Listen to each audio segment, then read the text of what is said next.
이 시간 우리 함께 보실 말씀, 우리 신약성경 빌립보서 4장 말씀 함께 보시겠습니다. 빌립보서 4장 11절부터 13절까지의 말씀. 제가 가진 성경, 신약성경 322쪽에 있는 말씀입니다. 빌립보서 4장 11절부터 13절까지의 말씀. 신약성경 322쪽에 있는 말씀. 4장 11절부터 우리 13절 말씀까지 우리 한 목소리로 함께 하나님 앞에 봉독합니다. 시작. 내가 궁핍함으로 말하는 것이 아니니라. 어떤 형편에든지 나는 자족하기를 배웠노니 나는 비천에 처할 줄도 알고 풍부에 처할 줄도 알아. 모든 일 곧 배부름과 배고픔과 풍부와 궁핍에도 처할 줄 아는 일체의 비결을 배웠노라. 내게 능력 주시는 자 안에서 내가 모든 것을 할 수 있느니라. 아멘. 오늘도 함께 하신 우리 모두에게 하나님의 은혜와 또 평강이 있기를 간절히 소망합니다. 우리가 삶을 살아가면서 나에게 주어진 그런 여러 가지 형편들에 따라서 나의 삶 속에서 다양한 모습들이 그 안에서 발현되는 것을 보게 됩니다. 때로는 힘겨운 형편들이 나를 붙잡고 늘어질 때가 있기도 하고, 또 때로는 너무 풍족함 역시 나의 마음을 흐트러뜨리는 그런 순간들이 있다라는 것을 우리가 보게 됩니다. 특별히 오늘 주신 말씀 속에서 우리는 우리에게 주어지는 그 삶을 바라볼 때 과연 나는 만족하는 마음을 가지고, 자족하는 마음을 가지고 이 삶을 살고 있는지 돌아볼 수 있기를 소망합니다. 저는 지난주에 여러분들의 많은 기도와 관심 덕분에 필리핀 선교를 다녀온 지 벌써 한 주가 지났습니다. 어떻게 이게 언제 다녀왔나는데 벌써 한 주가 또 지났고, 또 요즘에 날씨가 보니까 이제 조금씩 이제 봄으로 가고 있는 그런 기운들이 조금씩 느껴지는 것 같아요. 근데 특별히 이번 제가 선교를 다녀오면서 물론 많은 은혜도 받고 또 많은 경험들도 많았지만, 특별히 이번 선교 가운데 저에게 주셨던 마음 가운데 하나가 여러분들에게 던졌던 그 질문, 과연 나는 내 삶에서 얼마나 만족하면서 살고 있는가, 자족하는 마음을 가지고 살고 있냐는 그 질문이었습니다. 특별히 한 지역 가운데 이렇게 복음을 전하게 될 순간이 왔습니다. 그래서 이 현지 대학생 한 명과 저희 그룹 몇 명이 골목에 지나가면서 가정들을 방문하면서 이제 현지어로 저희가 열심히 연습했던 그 현지어로 가정들마다 이 복음을 전하는 시간들이 왔어요. 그래서 다 이렇게 말씀을 전하고 그 가정들을 위해서 기도하고, 한 집사님이 준비해 주신 선물 꾸러미가 있었어요. 그 선물 꾸러미 안에는 작은 이 장난감과 또 막대사탕이 들어있었습니다. 그래서 가정들마다 하나씩 주는 게 원칙이었어요. 이 지역 자체가 서로 약간 그 시샘하는 모습들이 있었기 때문에 선원교사님 꼭 한 가정에 선물 하나씩을 전달했으면 좋겠다라고 당부를 하셨어요. 그래서 말씀 전하고 그렇게 선물 주게 되었어요. 근데 한 가정에 갔는데 때마침 그 가정에는 그 집 자녀들인지 모르겠지만 무수히 많은 아이들이었어요. 한 대여섯 명이 이게 복음 전할 때 그 엄마 곁에 붙어가지고 바라보고 있었어요. 끝나고 선물 주는데 어떻게 해요? 하나만 줘야 돼요. 하나만. 근데 애들은 여러 명이에요. 그래서 마음이 더 주고 싶은 마음이 생길 수밖에 없죠. 그리고 이제 골목에 쭉 내려가서 끝에 있는 집까지 하고 돌아오는 길에 재밌는 걸 봤어요. 그 선물 꾸러미에 뭐가 있었어요? 작은 장난감 하나하고 막대사탕이 들어있다고 말씀드렸죠. 이 선물은 누구에게 갔을까요? 그 집에 막내에게 갔어요. 보면서 역시 막내는 어쩔 수 없구나. 막내가 막 장난감을 가지고 놀아요. 근데 머리를 크게 맞은 한 순간이 있어요. 처음에는 그 제일 커 보이는 이 첫째가 사탕을 물고 있었는데, 좀 있다가 엄마가 오더니 그걸 뺏어서 엄마가 빠는 거예요. 좀 있다가 엄마를 빼고 있는 걸 어떻게? 그 둘째가 와서 빼서 또 그 엄마 둘째가 그 사탕 하나를 가지고 온 집안 사람들이 다 한 번씩 어떻게 물고 가는 거예요. 물론 가면서 다른 엄마한테 이렇게 복음을 전하면서 또 여러 아이들이 받긴 했지만, 이 모습을 보면서 마음이 참 아프기도 하고, 또 한편으로 다시 한국에 돌아왔을 때 우리의 자녀들, 또 우리 교회 자녀들 보면서 얼마나 또 풍족한가, 또 이 대비되는 모습들이 보일 수밖에 없었어요. 우리는 얼마나 우리의 삶을 살아가면서, 또 우리도 물론 상대적인 모습일 수 있겠지만, 때로는 우리도 어쩌면은 형편이 항상 좋은 건 아니죠. 때로는 우리 역시도 삶을 살아가면서 나의 상황과 처지가 좋지 않은 순간들도 있습니다. 그럼에도 불구하고 오늘 우리가 주신 말씀 안에서 과연 나는 나에게 주어진 그 삶 가운데 얼마나 만족하고 또 자족하면서 살고 있는지, 오늘 사도 바울이 이 빌립보서 말씀을 통해서 우리들에게 어떻게 이야기하고 있는지를 함께 또 깨달아가고 또 결단할 수 있게 소망합니다. 오늘 11절 말씀에서 바울은 이렇게 저희들에게 고백을 하고 있어요. 내가 궁핍함으로 말하는 것이 아니니라. 어떠한 형편에서든지 나는 자족하기를 배웠다라고 저희들에게 말하고 있어요. 이렇게 말하고 있는 사도 바울의 우리는 그 상황이 어떤 상황인지를 잘 알아야 됩니다. 우리가 이 바울 서신들을 보게 되면은 많은 경우들에 바울은 어디에서 편지를 쓰고 있습니까? 물론 좋은 상황도 있겠지만 많은 경우들은 이 감옥 가운데 쓰고 있어요. 이 빌립보서도 마찬가지예요. 지금 옥중에서 이렇게 편지를 쓰고 있는 바울의 모습입니다. 감옥이라는 것은 어떤 것입니까? 나에게 자유도 없고 또 내일의 미래가 어떻게 될지도 알 수 없는 것이고 또한 생명도 경제적인 궁핍도 여러 가지 겹치고 있는 그런 어려운 가운데 있다는 것을 우리가 알 수 있어요. 그럼에도 불구하고 오늘 바울은 어떻게 고백합니까? 나는 자족한다라고 우리들에게 고백을 합니다. 어쩌면 여기에서 우리가 가장 중요하게 봐야 될 단어가 어떤 형편에서든지 나는 자족한다라고 하는 단어. 어떤 형편에서든지. 어쩌면 바울의 입장, 그의 형편은 어떻습니까? 지금 그가 감옥에 있기 때문에 당장 그의 형편이 변하는 것도 크게 없을 것입니다. 하지만 그에게 주어진 상황을 바라보는 그의 태도는 그의 고백 속에서 점점 선한 태도로 바뀌고 있다는 것을 우리가 알 수 있어요. 이것은 바울이 그의 상황 속에서 우리에게 보여준 그 신앙의 모습도 있지만 우리가 일상 가운데 살아가는 우리의 삶의 모습에서도 이러한 바울의 고백을 기억하는 저희가 돼야 한다는 것이죠. 우리는 어떻습니까? 삶을 살아가면서 그런 마음을 가지고 살 때가 있어요. 조금만 내가 여유가 생긴다면, 조금만 내가 더 상황이 좋아진다면 이러한 전제를 깔고 우리가 간직해야 될 마음들 또한 해야 될 일들을 때로는 미루는 경향들이 우리에게 있다는 것이죠. 때로는 내가 사랑하는 사람들, 나의 자녀들을 사랑해야 하는 것도 여유가 생길 때 하는 것이 아님을 오늘 말씀 다시 한번 저희에게 보여줍니다. 또한 우리가 하나님의 자녀로서 세상 속에서 하나님의 복음을 전하는 것 역시 넉넉할 때만 하는 것이 아님을 오늘 말씀 저희에게 이야기하고 있어요. 우리가 오늘 사도 바울과 같이 이 자족하는 마음으로 살아간다는 것은 나의 상황들이 바뀌었기 때문에 생겨나는 감정들이 아니라 하나님을 향한 우리의 태도가 어떤지를 저희들에게 이야기하고 있는 것이죠. 저 역시도 여러분들이 봤을 때는 조금 무던해 보일 수 있겠지만 사실 저는 알게 모르게 염려도 많고 걱정들도 많습니다. 어쩌면 남들이 하는 걱정들은 잘 하지 않아요. 남들 괜찮아요? 그러면 괜찮아요 하는데 오히려 남들이 하지 않는 이상한 걱정들을 많이 할 때가 많아요. 근데 삶을 되돌아볼 때 삶의 그 긴 여정 속에서 그 똑같은 걱정과 고민들을 할 때가 참 많았다는 것을 최근에 다시 한번 깨닫게 되었어요. 근데 어떻습니까? 지금까지 잘 살고 있어요. 잘 살고 있어요. 그 항상 고민하고 걱정하고 또 염려했던 그 순간들, 이때 어떻게 지나가지라는 그 고민들이 있었지만 지금까지 올 수 있었던 모든 과정들을 보면 지금까지 내가 올 수 있었던 이 모든 것이 또 하나님의 은혜였다라고 저는 여기에서 당당하게 여러분들에게 고백할 수 있습니다. 물론 우리가 삶을 살아가면서 염려할 일들이 얼마나 많이 있습니까? 하지만 오늘 말씀 속에서 우리가 불평과 염려의 문제들이 환경을 탓하는 것이 아니라 하나님을 향한 그 신뢰가 회복됨을 통해서 우리의 삶을 통해서 더욱더 큰 평안을 누리며 나아가는 우리 모두 될 수 있기를 간절히 소망합니다.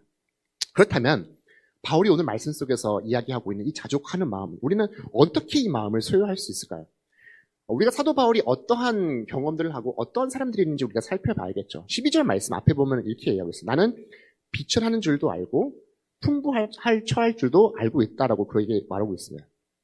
우리가 누군가로부터 위로를 받을 때 나와 전혀 관계없는 사람, 전혀 경험이 없는 사람이 나를 위로한다면 크게 공감하지 않을 수 있어요. 하지만 나와 비슷한 아픔을 가지고 나와 비슷한 경험을 했던 그 사람들이라면 조금 더 그 말에 공감이 되고 또는 위로가 되는 부분들이 있다는 것이죠. 어쩌면 바울 역시 오늘 말씀 속에서 이렇게 비천함과 또한 풍부함 속에서 당당하게 말할 수 있었던 그 이유 역시 그의 삶을 통해서 이 모든 것들을 바울은 경험했기 때문에 우리에게 이야기할 수 있는 것이죠. 어떤 상황 가운데서는 그가 돌에 맞아 죽을 뻔한 상황도 있을 것이고 굶주림과 배신을 경험하며 또한 파손당하며 또한 목숨이 위태로웠던 순간들도 있었습니다. 또 어떻습니까? 고학력의 로마 시민관들로 살아봤던 그 경험도 있을 것이고 또 교회로부터 후원과 또한 귀한 그 신앙의 열매들을 바라보며 기쁨 가운데 살아갔던 그의 모습들도 있습니다. 어쩌면 이 성경 속에서 우리들에게 보여주고 있는 사도 바울의 삶의 모습은 아주 극단적인 모습들을 저희들에게 보여주고 있습니다. 그래서 바울은 풍부 가운데서도 어떻게 내가 풍부 가운데서도 이것이 나에게 시험이 되기도 하고 또한 궁핍도 나에게도 시험이 된다는 것을 경험하게 된 것이죠.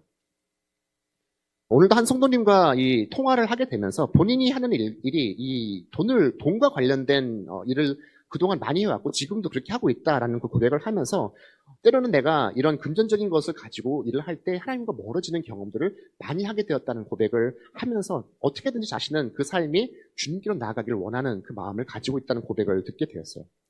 우리 역시도 실제로 그런 것 같습니다. 우리가 풍부하게 되면 뭐든지 할 수 있을 것 같다. 내가 더 섬기는 마음을 가지고 있으면 나아갈 수 있을 것이다 라고 생각하지만 오히려 우리가 더 풍부할 때 어떻습니까? 더 마음을 다잡아야 하는 순간들이라는 것을 우리가 보게 됩니다.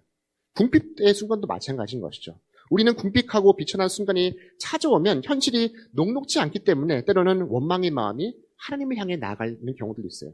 또한 이런 넉넉하지 않는 그 못하는 마음이 신앙에서부터 멀어지게 하는 경우도 있다는 것이죠. 그래서 바울은 우리에게 어떻게 말합니까? 우리가 진정으로 자족하는 마음으로 살기 위해서는 하나님이 나의 형편을 바꿔주시기 때문에 우리가 자족하는 것이 아니라 각자에게 주어진 그 형편 속에서 우리가 더욱더 깊이 하나님을 만나려고 할 때 우리는 자족하는 마음이 그 가운데 생긴다는 것을 저희들에게 보여주고 있는 것이죠. 또한 이어지는 말씀 속에서 어떻게 말합니까? 모든 일, 곧 배부름과 배고픔과 풍부와 궁핍에도 처할 줄 아는 일체의 비결을 내가 어떻게 배웠다라고 말합니다. 앞선 11절 말씀에서도 내가 자족하는 마음을 어떻게 배웠다라고 저희들에게 이야기를 하고 있어요.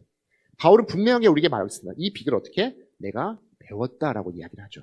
여기서 이 배웠다라고 하는 것은 하루아침에 내가 짠하고 깨달은 것이 아님을 우리에게 이야기하고 있는 것이죠. 어쩌면은 긴 시간 동안 눈물도 흘리고 또 실패하기도 하고 기다림 속에서 몸소 경험하고 체득하면서 알게 된 것을 오늘 바울은 저희들에게 고백을 하고 있는 것이죠.